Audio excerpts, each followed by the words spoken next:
Sir, प्राचीन काल में किसी ऐसी स्त्री वैद्य का वर्णन मिलता है जिसने सर्जरी की हो? हाँ, ऐसे दो स्त्रियों के उल्लेख मिलते हैं।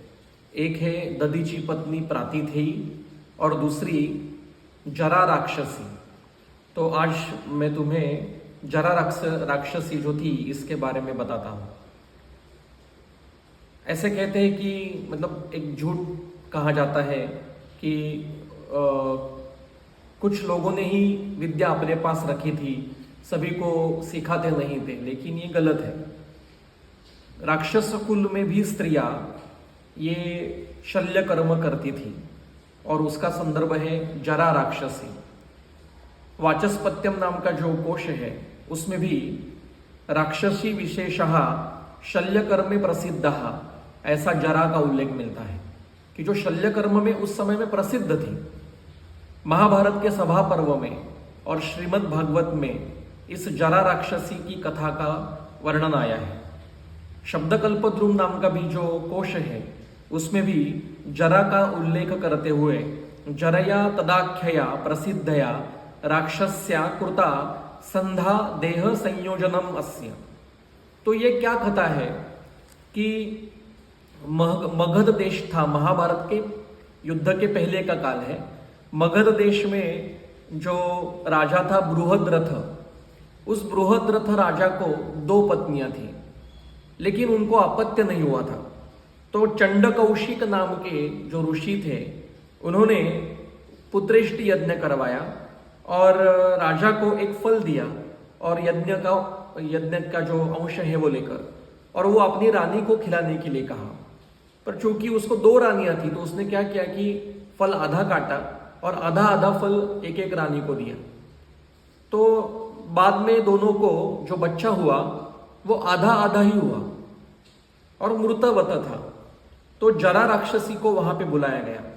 जरा राक्षसी ने शल्य कर्म करके जो बालक के दो भाग थे उसको इकट्ठा संधान कर्म किया, उसको जोड़ दिया और मंत्र चिकित्सा से उसमें प्राण प्रत्यागम फिर से किया, संजीवनी मंत्र से फिर से प्राण प्रत्यागम उसमें किया।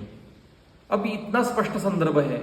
अब जरा नाम की राक्षसी ने उसका संधान किया, इसलिए उस अपत्य का नाम जरासंध ऐसा रखा गया। और जरासंध आपको पता है कि महाभारत में प्रसिद्ध व्यक्ति है और बाद में फिर भीम ने उसका वध किया था कृष्ण के मार्गदर्शन में।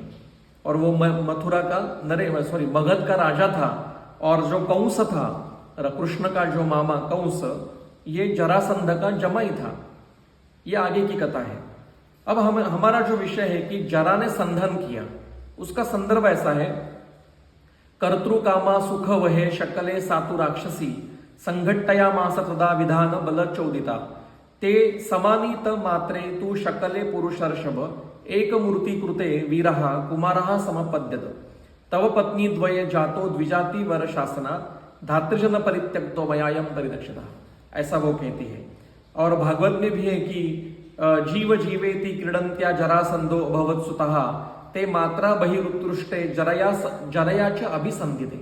तो ये जरा माता ने ऐसे कठिनतम सर्जरी करके जो मृतवत बालक था उसमें प्राण प्रत्यागम भी मंत्र चिकित्सा से किया, मतलब शल्य कर्म भी किया और बाद में मंत्र चिकित्सा भी की। तो ये बहुत ही आज ये कठिन लग रहा है, लेकिन उस काल में शायद ऐसा होता होगा। बाद में क्या हुआ कि मगध प्रदेश, मतलब आज भी जो राजगीर बिहार आदि जो भाग है, वहां पे बहुत काल तक जरा का पूजन होता था।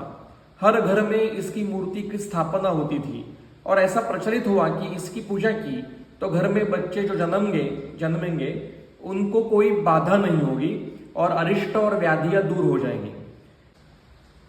तो ऐसी कठिनतम शल्य कर्म न केवल उच्च स्तर की स्त्रियां बल्कि राक्षस कुल की स्त्रियां भी उस समय करती थी।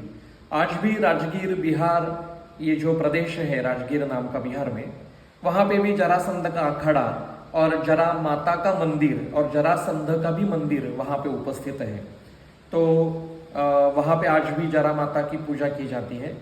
तो ये इसका अर्थ शल्य कर्म ये ना केवल पुरुष करते थे बल्कि स्त्रियां भी करती थी। उसका एक संदर्भ हमने देखा इसके अगले वीडियो में हम प्रातिथेयी का संदर्भ देखेंगे। बहुत बहुत धन्यवाद।